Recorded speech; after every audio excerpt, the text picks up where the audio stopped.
রায়হান সাহেব। জি জি ডাক্তার সাহেব। আপনার সাথে আর কেউ আসছেন? জি না, আমি তো এখানে একাই থাকি। ও আচ্ছা আচ্ছা।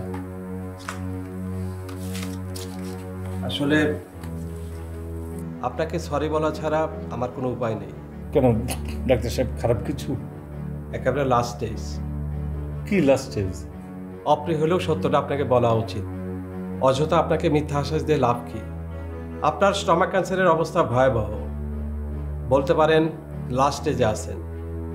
অবস্থা দেখে যেটা মনে হচ্ছে আপনি আর বড় জোর মাসখানেক বাঁচবেন। কি হলো ডাক্তার সাহেব? আমার স্টমাক ক্যান্সার? মানে আর মাত্র 1 মাস?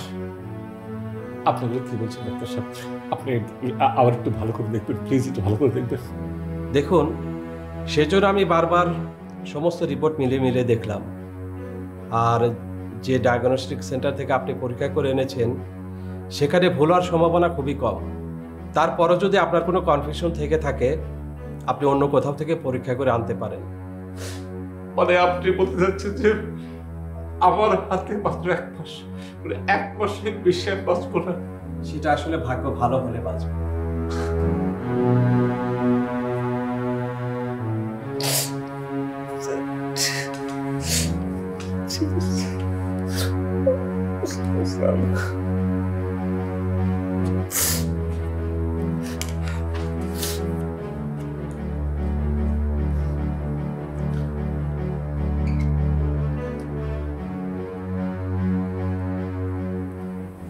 বারেক সাহেব, আপনি যান।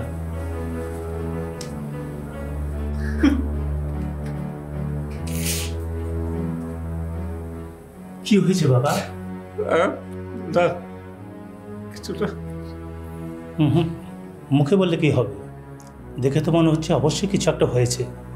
আচ্ছা বাবা, কোনো মানুষ যদি জেনে যায় যে সে অল্প কয়েকদিন, 1 মাস 1.5 মাস 15 দিন বাঁচবে, তার কি করা উচিত? এই কথা বলছো কেন বাবা?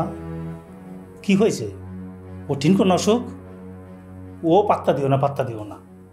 আমাকে এক ডাক্তার বলেছিল আমি নাকি 1 মাস বাঁচবো, 1 মাস পরে আমি মারা যাব। কিন্তু আজ দেখো, এই ডাক্তার আমার কাগজপত্র সব দেখে কি বললো জানো? আমার নাকি কোনো অসুখই নেই, শুধু গ্যাস্ট্রিকের সমস্যা ছাড়া।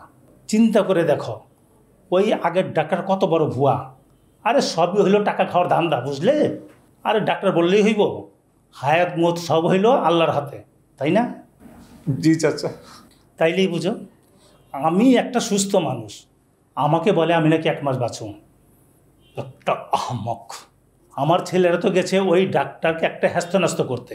আমিও বলছি হ্যাস্তন্যস্ত না করা পর্যন্ত আমি বাড়িতে যাচ্ছি না। ও হো, তুমি যেন কি জানতে চাইছিলা?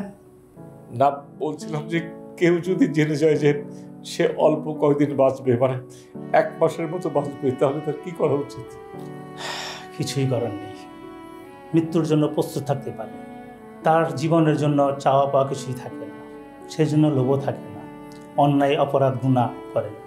কিংবা অতীতে যদি কেউ কারোর সাথে গুনাহ করে থাকে বা কাউকে ঠকাইলে অথবা কারো কথায় কাউকে মনে কষ্ট দিলে তার কাছে মাপ চেয়ে নিতে পারে।